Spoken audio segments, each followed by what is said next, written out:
Okay, so welcome everyone once again. Thank you once again for the honor of being here today.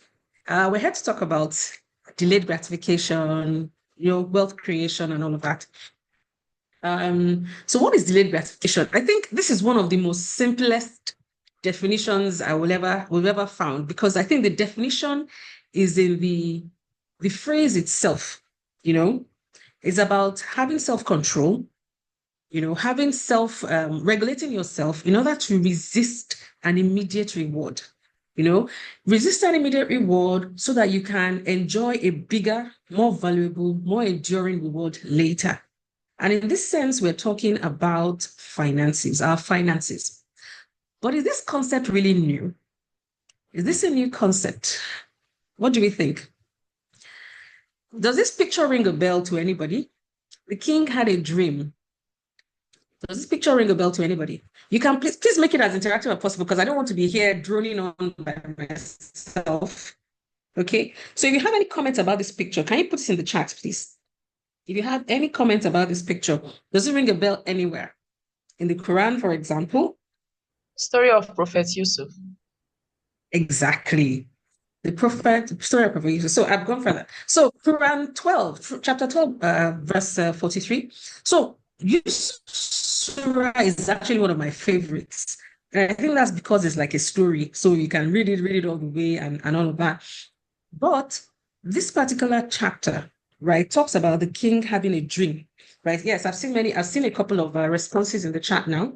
Yes, it talks about the king having a dream, a strange dream about 7 lean cows devouring 7 fat cows, and so on. And so he sought for an interpretation.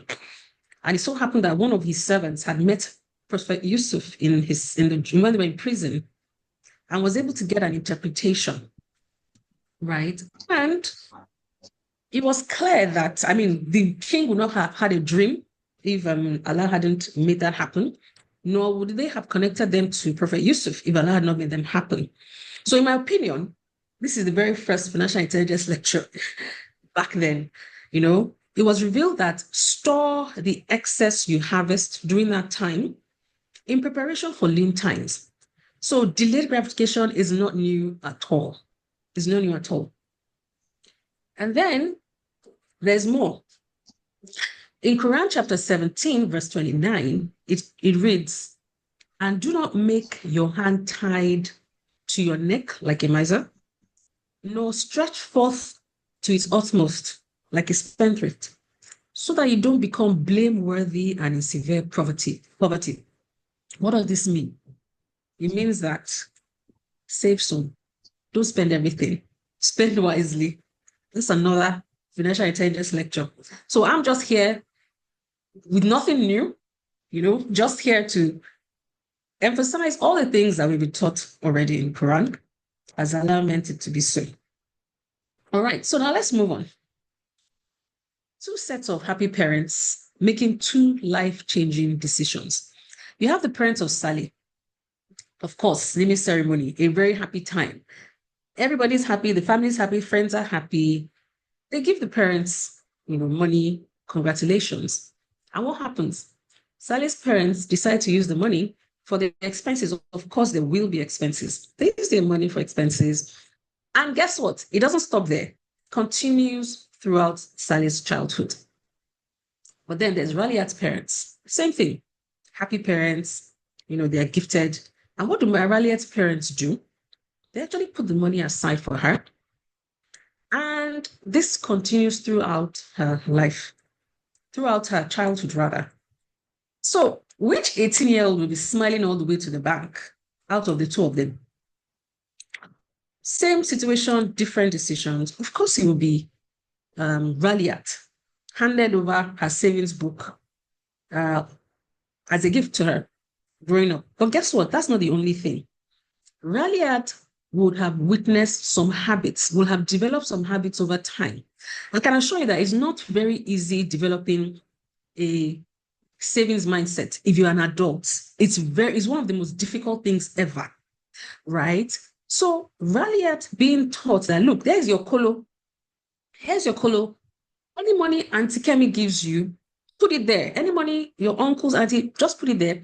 after a while, we go to the bank, we drop it into your savings account, and eventually move that even into an investment account for you.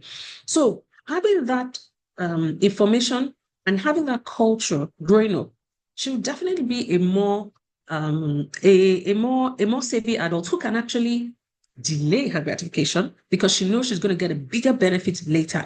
So I would like to say this now that please, they don't treat this in secondary school. You can have 5,000 degrees, first class, second class, whatever it is. But if you don't know how to manage your money, because it's not taught in schools, please, let's try and teach our children from childhood so that they can develop the habit on time. Okay, please take it from me that it's not very easy developing habits. I'm sure we've all been through that. Okay, fine. So we understand that you must save. But guess what? So there's Amina. In December 2003, Amina was shocked to find out that a 50 kg bag of rice was 60,000 naira. And she was like, what? Okay, don't worry. When I get my bonus in January, that's 60,000, I'm going to save it so that come December 2020, a bag of. Okay, please, somebody chat. Was Amina able to buy a bag of rice? Comments? Was Amina able to buy her bag of rice?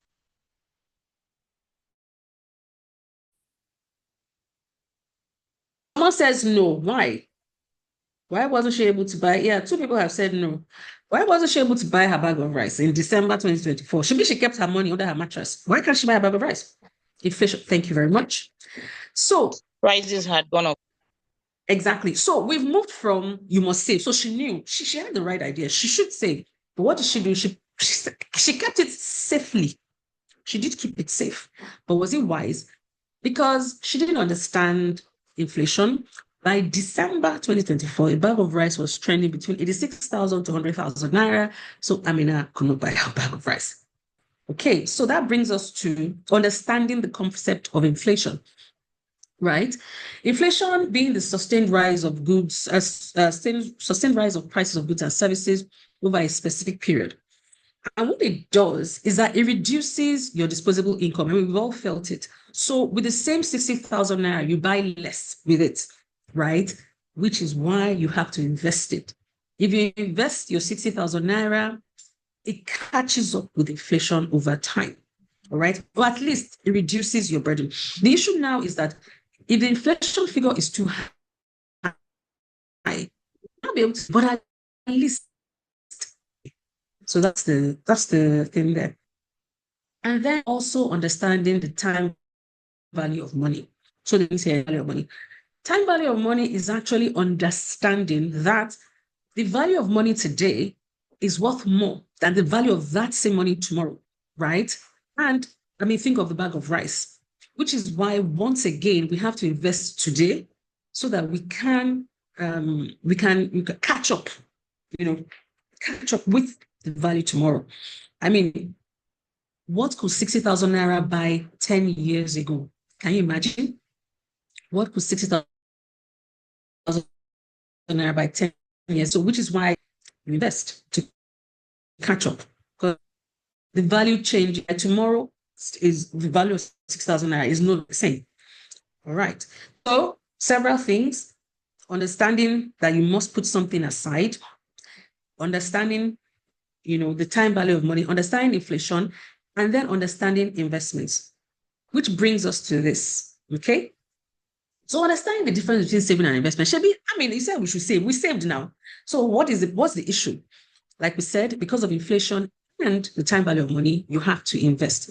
So saving is simply keeping your money safely. The returns could be minimal. For example, Amina could have put it in a savings account, which is good. So the issue with her is because she put it in a mattress or in the cupboard or something. If she had put it in a savings account, she'll have been better off, right? She'll have been better off. So your returns are minimal because the risks are low. The returns could be zero and negative. In Amina's case, the returns were negative. So you will think that because her 60,000 naira wasn't stolen, therefore her return was zero. No. Her return was actually negative because she could not buy goods worth 60,000 naira anymore. So the value of her 60,000 probably after a year was probably 50,000 naira or less, so we have to understand that. So what is investing? Investing is actually making your savings work for you. If you don't save, you can't invest. So they go hand in hand.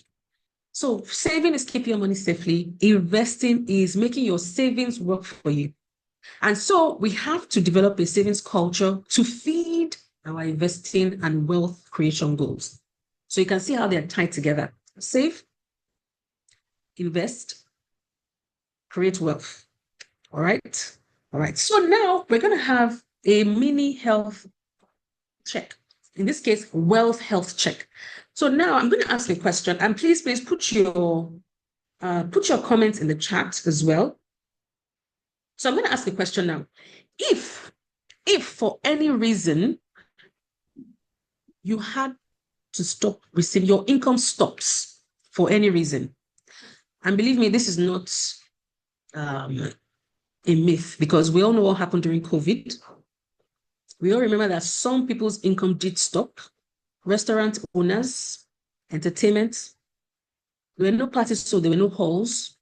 There were no parties, so there were no catering. There was no catering orders. There were no parties, so there was no logistics, nothing. Transportation down. If you were an Uber driver at that time, what happened to your income? So please, it's not theory. So let's say, and then God forbid, anything can happen to us at any time. So think about this. So my question, what would you do if your income stops for any reason, right? How long will you survive? Now, listen, without borrowing. So how long will you without borrowing, without changing your lifestyle? And what does that mean? It means that as your income has stopped, your children, well, they will still go to the same school. So you will not bring them out. You will not borrow. You will still go to the same supermarket that you go. You'll still go there, right? Your lifestyle will still remain the same. So how long will you survive? You can type in the chat, how long can you survive if your income stops today, right? So do we have any comments in the chat section? How long can you survive? 1 year, that's fantastic. Any other comments? No way. Okay, God, I beg. All right, 3 months. Okay. 6 months. All right. Any more takers? I don't think I will survive. All right. So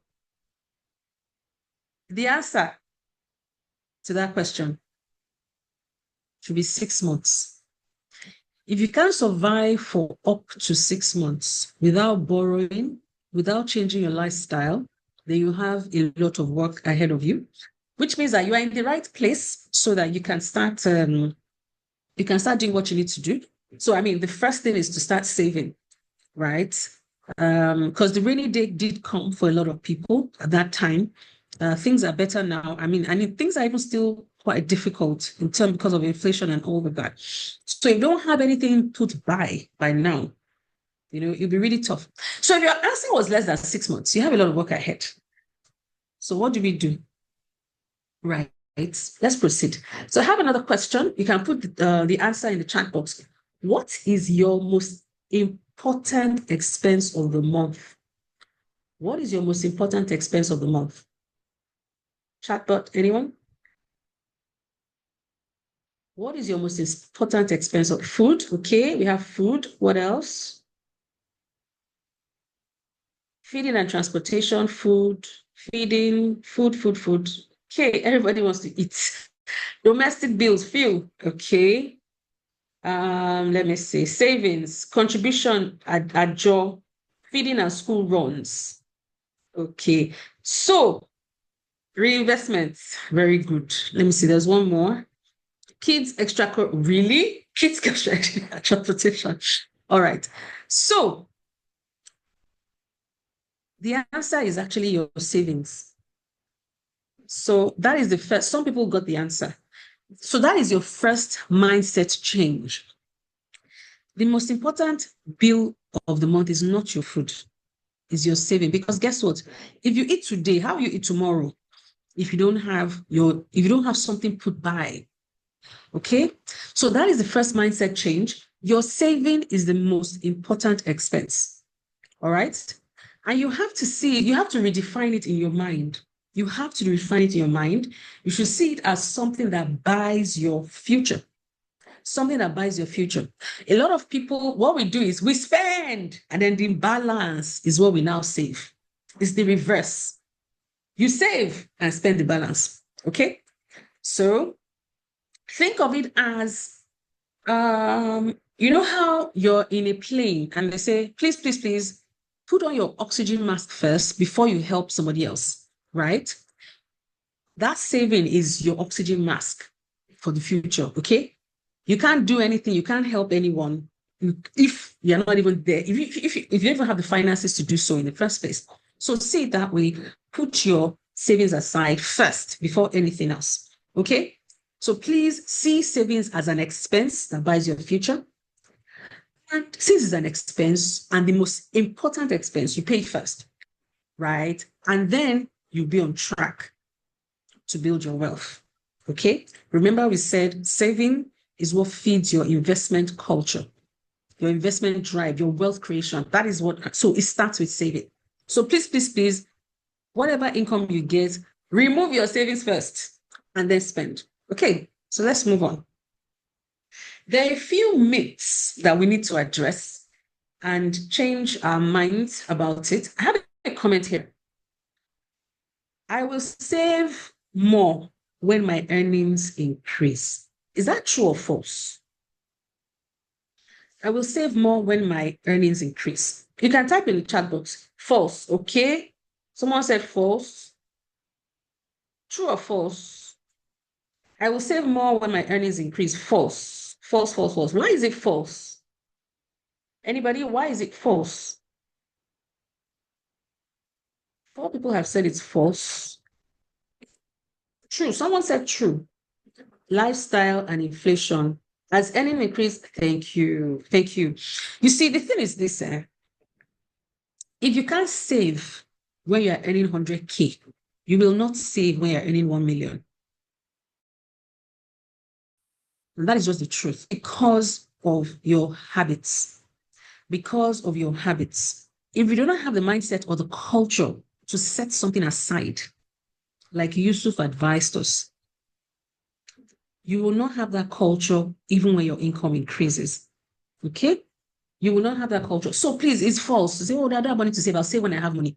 You wouldn't because your lifestyle changes, which brings me to the second myth, which is the more you earn, the more you save. Please, is this true?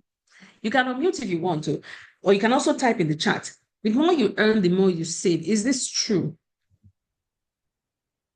The more you earn, the more you save. Is this true? False. False. Somebody said yes, very true. Goodness gracious. Okay, ideally. So this is a big myth. The biggest myth in the world that the more you earn, the more you save. Never. Do you know why?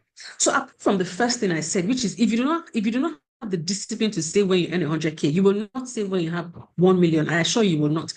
But apart from that, your lifestyle. So you start work. You are living in a studio apartment. Your kitchen and sitting room has no demarcation. Your first promotion, sharp, you moved into a 1-bedroom apartment with a own very kitchen. The next promotion, you move into a 2-bedroom apartment. Lovely, you know? The next promotion, what do? Probably a 3-bedroom apartment and get married. And what comes after marriage? Children and expenses. So I'm sorry, the more you earn, the more you spend. The more you earn, the more you spend. However, if you have the discipline, of saving, you have a saving culture, an investment culture, then this statement may actually be true. Okay? If you put a ratio to your income, or you know what, I will save 10% of my salary, 10% of my earnings, 10% of whatever I earn from my business. So that even if it's 100K, you're putting 10K aside. Even if it's 1 million, you're putting 100K aside. So if that is your mentality and your mindset, then this statement may be true.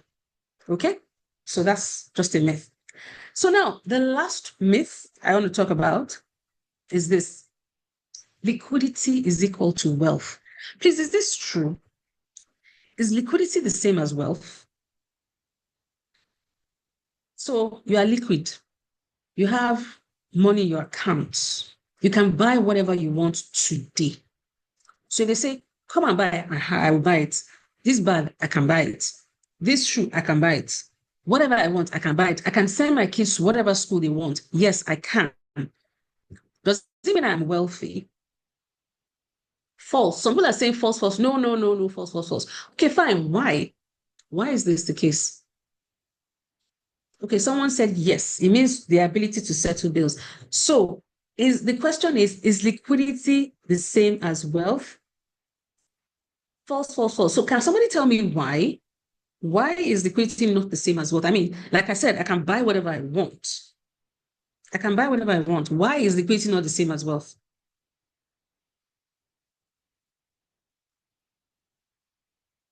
Okay, so this question is actually tied to the very, very first wealth check question. Okay. Liquidity means you have the ability to settle your bills.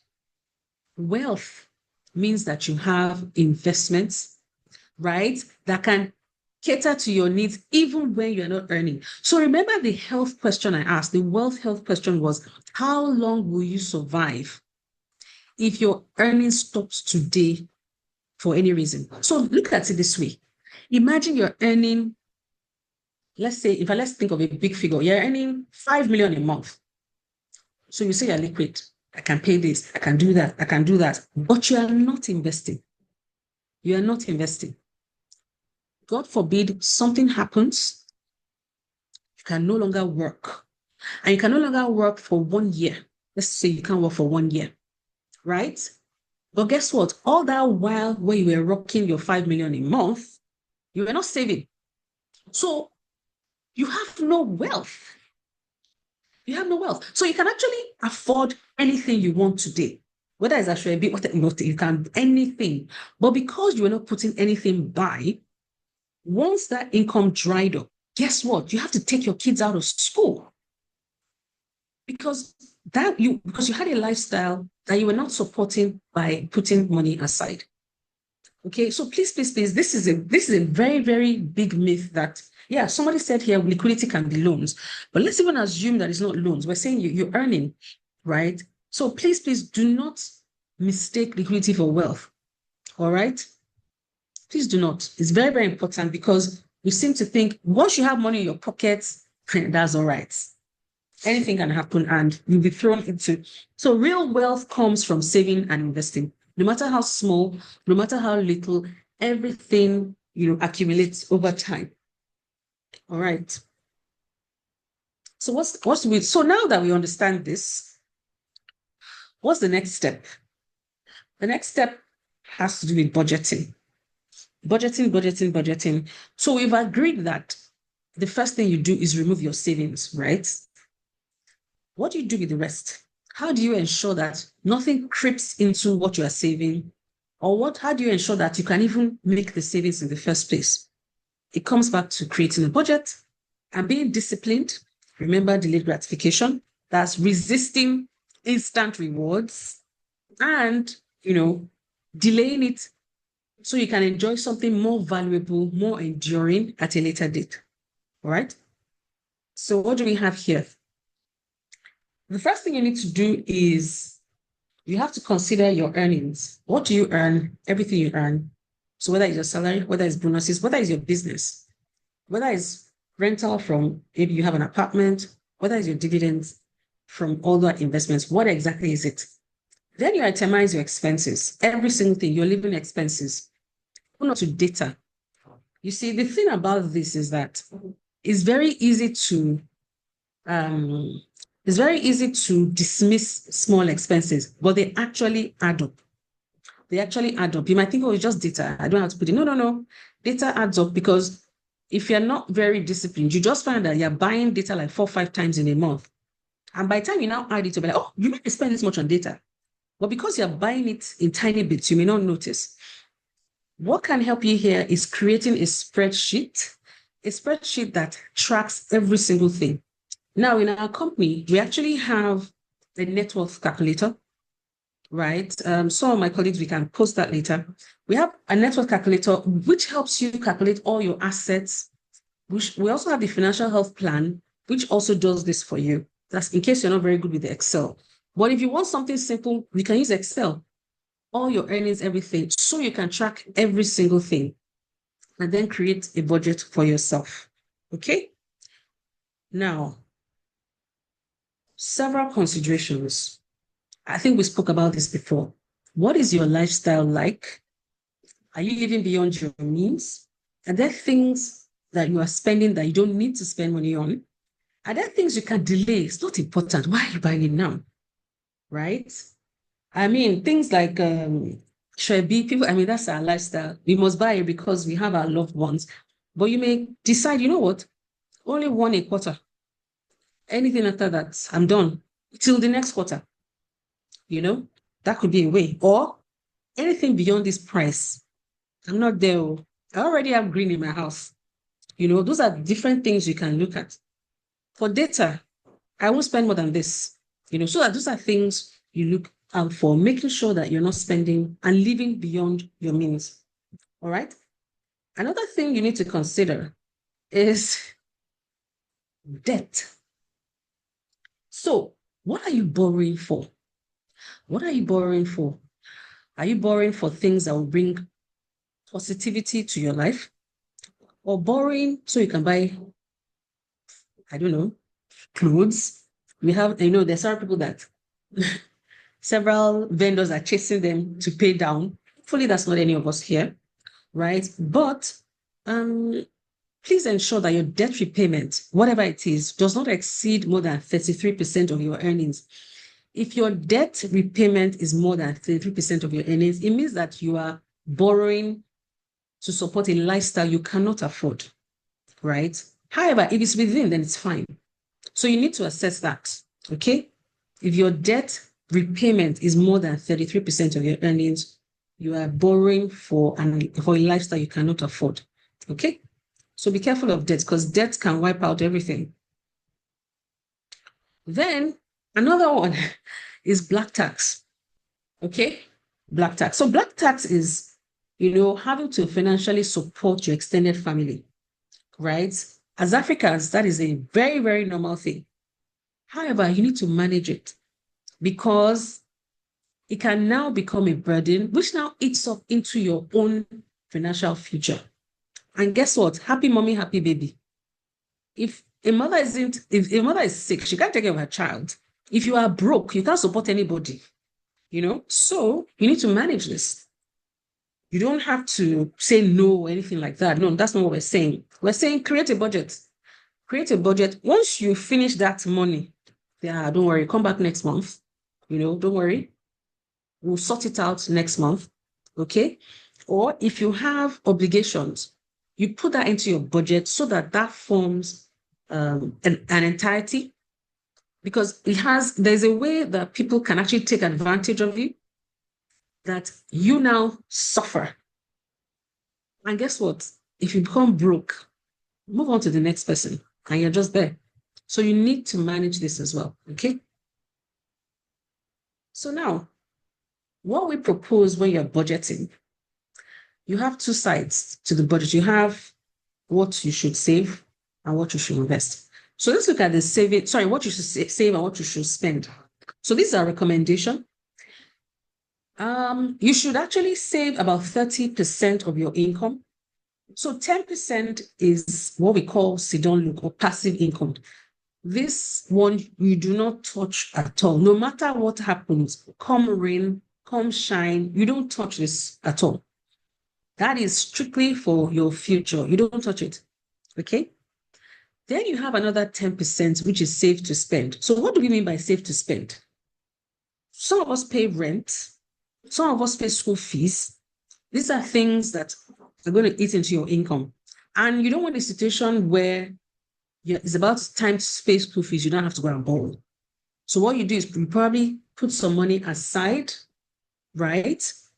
So that you can have money to spend. So you save to pay your rent, you save to pay school fees, you save to go for Hajj, you save to go on holiday, and different things like that. So save to spend. The other one is educate yourself. Why is this on a separate budget? That's because we believe that it's very important to educate yourself. For example, it could be a master's degree, your ICANN, whatever it is, because if you can invest in yourself, this is investing in yourself, it will help increase your earnings. And it comes back full circle. Remember that budgeting starts with the earnings. What are you earning? We believe that if you put some money aside to invest in yourself, it will eventually lead to you earning more. Okay, so that's that. On the other side, which is spending, you can spend 55% on your basic needs. So all those that wrote food, that's where this comes in. So your food, your feeding, clothing, all that comes in here. 10% on enjoyment, because you can put your HOAB funds in there. Why not? This is your family. But remember, it's budgeted. Once you get to that 10%, that's the end. So enjoyment, entertainment, going out with friends, all that. You've worked hard, you should enjoy. So that's 10%. And then we have a 5% for helping hand, charity, right? It's very important that the poor is given their due. Allah encourages it. The Prophet encourages it. In fact, Allah demands it, right? So this is not zakat, 5%. This is just from your what's it called? From this is more of sadaqah, giving funds for sadaqah. And so let's go into that. Do you have any questions? Okay, no, we don't. This question and answer is later. All right, so this is basically what we advocate. Now, talking about charity, while creating wealth, don't forget to give the poor their due. So I'm just digressing here because I know we're talking about mindset change, we're talking about wealth creation and all of that. But it's important that while we're creating all this wealth, we don't forget to give the poor their due, right? There are many, many advantages of giving, right? Giving or zakat inspires, right? It encourages generosity, it encourages empathy and goodwill, and it discourages hoarding and miserliness. So think of it this way. If Amina had known she was going to pay zakat, and zakat is going to take money from her, she wouldn't have put that money under her mattress. She would have invested it. Invested it so it could increase for her, so she could get money out to pay whatever it is she needs to pay. So it actually encourages investment and growth. And then it purifies the soul and protects it from greed. So the more you give, the more you are blessed. The more you give, the more you are blessed. It purifies your wealth because Allah will bless it. Okay? What is the benefit to society if we give? Zakat or sadaqah facilitates the redistribution of wealth.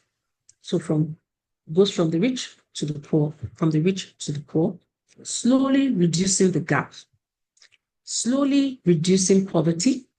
And what does that do? We have a healthier and more vibrant society, right? Less ills, there are some people that will never, ever consider some things if they were not wretched, right? May Allah protect us from the evil of poverty, right? And which is what he's trying to protect here. There's some things he knows people will never do if they were not so wretched. And so he's saying, you know what? Give the poor their due to make the society better. So let's all try to ensure that we do this. Okay, so now, you want to start your investment journey. What is the first thing that you do? What is the first thing that you do? What is the first thing that you do? A lot of people just call their stockbroker, buy me, blah, blah, blah stock. Buy me. Why? Why? If you are ill, you go to a doctor, don't you? And if you have a court case, you go and see your lawyer. Well, why is it that when you have some money in your pocket you want to invest, you just say, oh, I can do it myself. And then what happens? CBEX happens. CBEX happens. MMM happens. Nospecto happens. And all of that. Okay? So it's important that you seek the counsel of a finance professional. And guess what? It is free, absolutely free. It's free because they want you to become a client. So consultations are absolutely free. Okay? You discuss with them. They understand your investment objectives. What do we mean by this? Oh, you know what? In 5 years' time, I want to go for Hajj. You know what? In 5 years' time, I want to send my kid abroad. You know what? In 2 years' time, I want to buy a car. In 4 years' time, I want to deposit for my mortgage. You know, things like that. You have different conversations and you come to an agreement on, okay, so what are you earning? And you discuss with you, and they'll be able to advise you on the kind of investments that you can. And then you determine your risk appetite. Are you risk averse? Are you risk tolerant? Do you shake once a stock goes down? Or are you like, oh, don't worry, I'm fine, we'll go back up? Are you the kind of person that once a stock goes down, like sell, I can't stay? Or you're like, I'm fine, I can handle it. What's your investment horizon? They determine that. So is it long-term, short-term, medium-term? And that's because depending on your investment horizon, there are certain kind of investments that you can't go into. So if you want to go into a short-term, if you have a short-term horizon, for example, I want to go for Hajj next year, then they won't expect that you invest in equities that are more volatile, right? You invest in probably low income, low risk transactions. But if you say, you know what, in 10 years' time, I want to send my 10-year-old to America to school, in that situation, oh, okay, fine. So that means you can take more risks because you have a longer term horizon. And so, the conversation goes on and on. But guess what? If you don't talk to a professional, you're like, you know what? In next year, I want to go for Hajj, let me go and buy stocks. And then by the time it's time to go for the Hajj, the stocks have gone down. And you're like, but it's those kind of conversations that you'll be guided on. Okay. And then of course, recommendations are made. And then you move on and you make your investments. But guess what? As you're investing, is your investment halal? As you're growing your wealth, is your investment halal? For several reasons, Professor Salam said that investment must be permissible. The second reason is that you cannot even pay zakat on impermissible income. So it means that you cannot even fulfill your obligations, right? So what is impermissible income? You have things like riba. Riba is interest. So interest from where? Conventional instruments like time deposits, conventional bank savings, conventional treasury bills, and bonds. You have shares in breweries, shares in conventional banks as well. We have income from gambling and lotteries, income from unethical and illegal activities. So all this, please, when you want to invest, this shouldn't be your option, okay? So are there now halal investment options? Well, there are.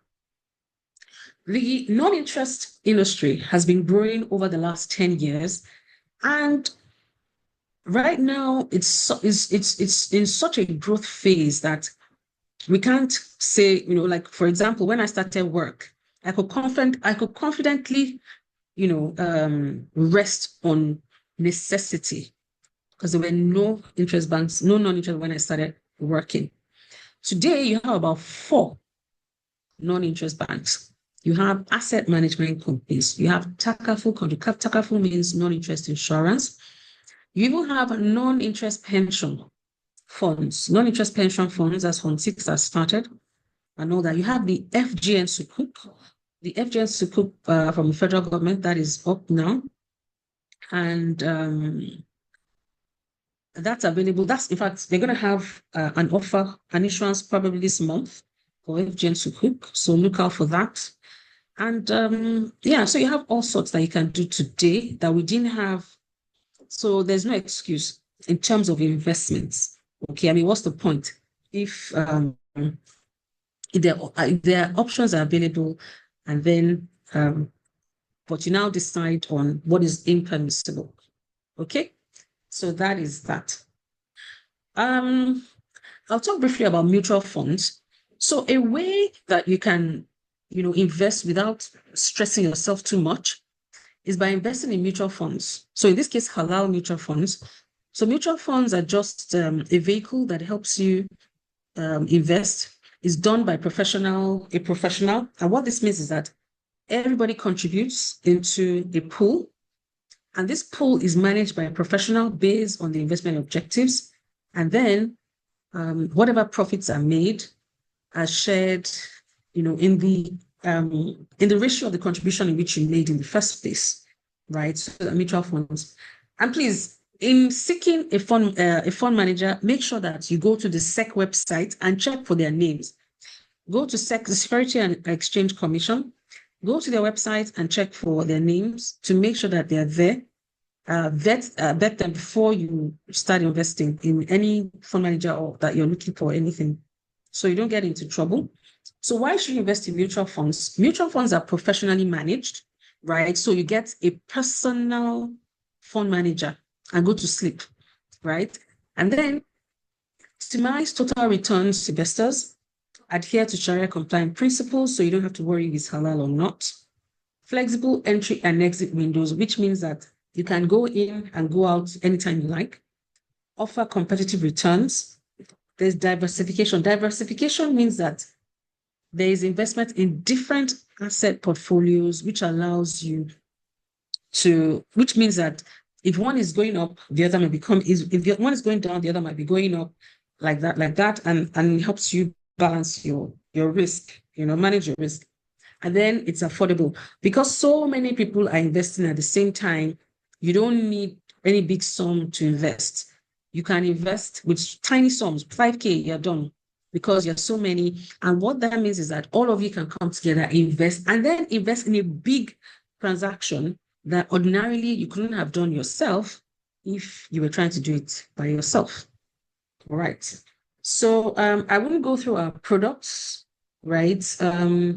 We'll share our link on the chat if you want more information on our products and all of that. So, we have the Halal Fixed Income Fund. We have the Halal Investment Fund, Mudaraba Investment Plan. And then, of course, like I said, there's a book coming out soon and all. So that is all I have for today. Thank you very much for listening. If you want more information, you can contact us on that. I also hope that you've learned, one or two things today on changing your mindset on a number of things. And I wish you all the best as you embark on your investment journey. Thank you. Thank you very much. That was an amazing and concise presentation. May Allah reward you both. I'm very thankful. The feedbacks are coming in.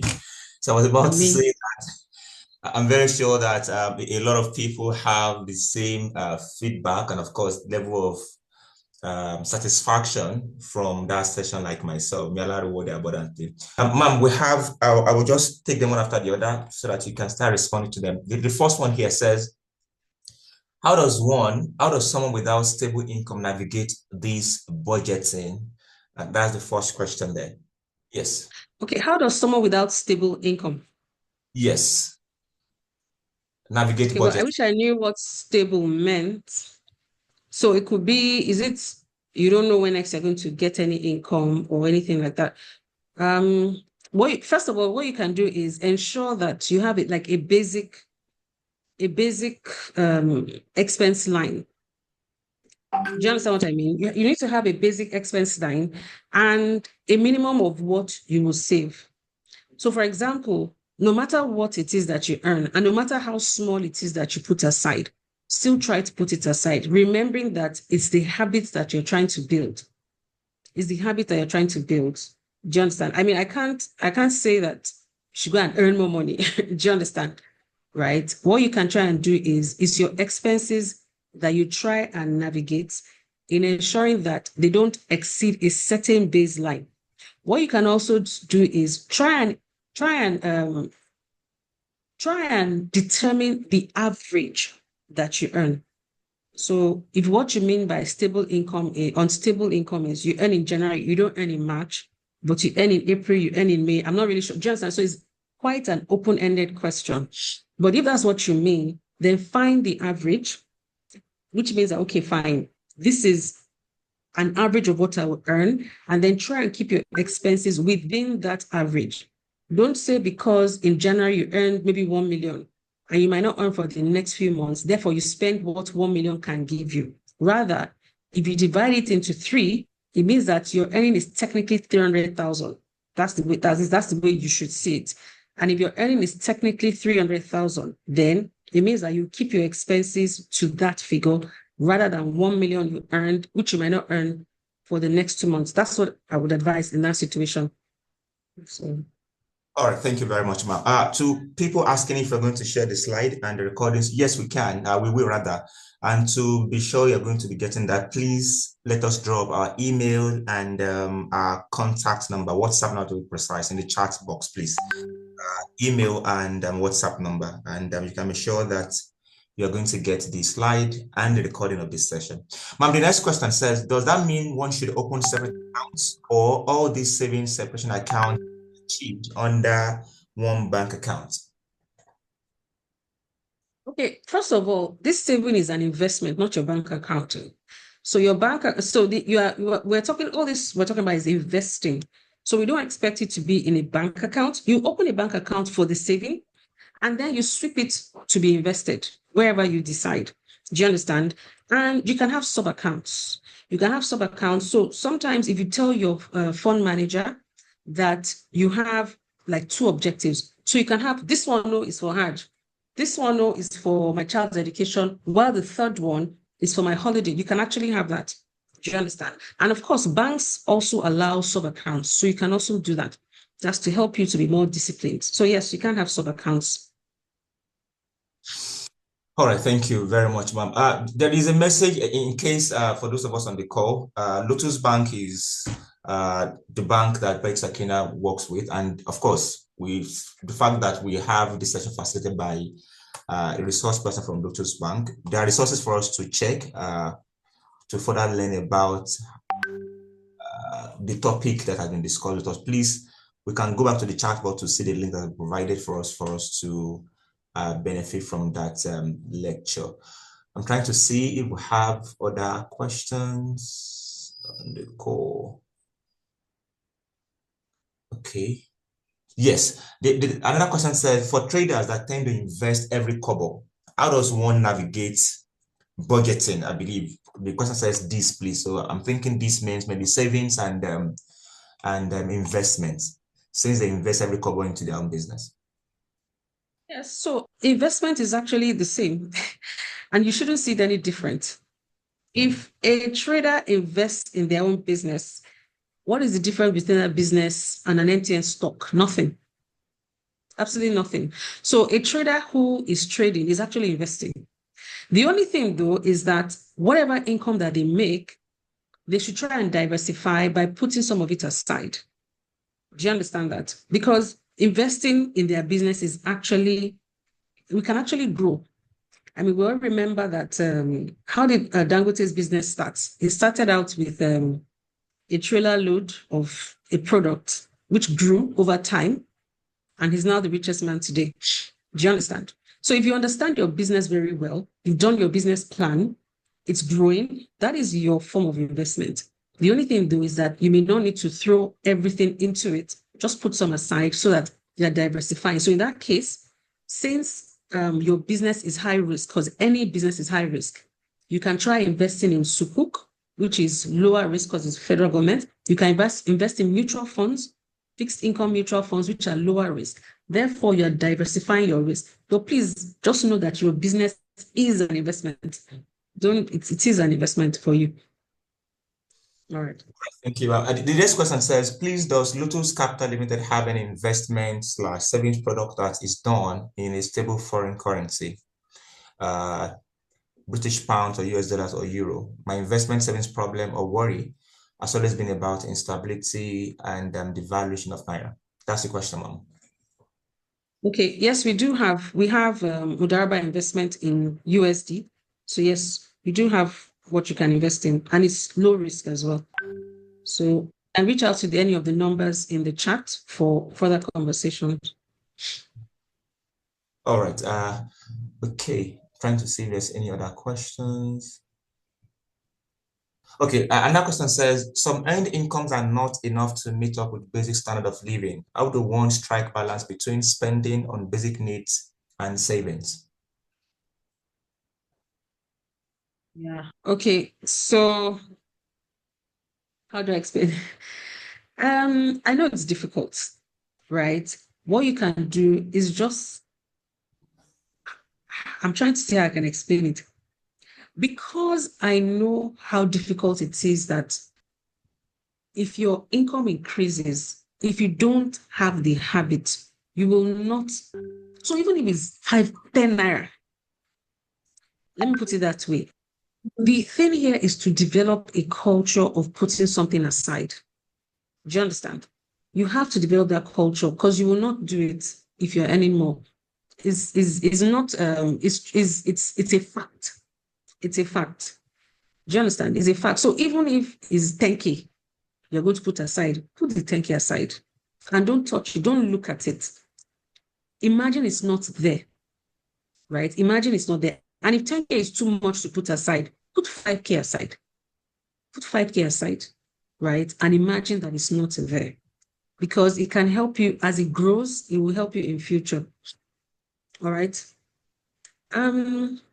Let me say this. One of the best investments I ever made, right, was when I was very young, as a young professional, right? We got some money, during the year, and I just threw it in shares and I forgot all about it.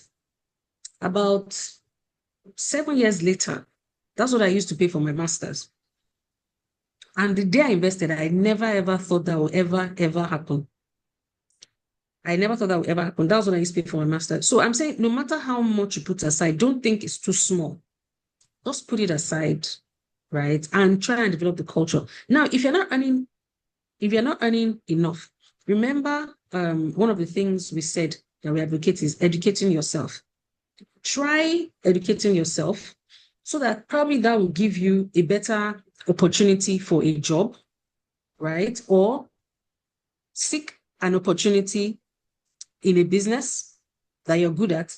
Because this session is not trying to show you how to earn money, because that's a different session entirely. This session is about with what you're earning, what should you do with it? So if you want a session on how to earn money, that's different. Do you get? But for what you're earning today, no matter how small it is, just put something aside. That's all I can say about that. Because saying, okay, you earn too little, what should I do? It's really open-ended. Okay, thank you very much, ma'am. The question around the question asking for more info on using investments and the one seeking to know if there's a product for add your savings. I want to preempt our lecturer to say, kindly reach out to the contact you've dropped so that he can explain in details around that. She has mentioned that before that you have more details. We can go ahead to do that. Okay, ma'am. So the next question says, well, putting money aside or investing it, which one are you advocating for? Investing. But you can't invest if you don't have the culture of putting money aside. So let me explain. There are different forms of putting money aside, right? Like I explained earlier. There's putting money aside so you can spend it later. So for example, your rent is going to be due in December. This is from January, you start putting money aside so you don't have to go and borrow to pay your rent. That's one. September, every parent fears September. That's the beginning of term. Why fear it? Start putting money aside in September, to pay. So the putting money aside is investing. So maybe I should say invest. Okay? Invest. And then there's the kind of putting money aside as for your future. That one, you don't touch it. You don't touch it at all. Same thing. you put money aside. So how do you do all this? You do all this at the beginning of every month. Do you understand? Or if your income comes every 4 weeks, every 6 weeks, you might not be a salary earner. You may be a business owner whose business cycle is every 90 days. Do you understand? So on that 90th day, when your income comes, you take out your save to spend, which is all for rent, whatever it is you want that month. You take out what you're budgeting for the future, and you take out what you're budgeting for your education. What we advocate is 30%. You take out 30% of whatever you're earning for all these things, and then you spend 70% on the other things. Do you understand? So that's what I mean. So it's investing. The only thing though, investing has different categories, right? There's short-term investments, medium-term investments, there's long-term investments, and each one depends on your investment objectives, right? So you have short-term investments, which have lower risk for your short-term investments, objectives rather. Then you have medium to long-term investments which have slightly higher risk for your long-term objectives. And the example I gave is, you want to send your child abroad in 10 years.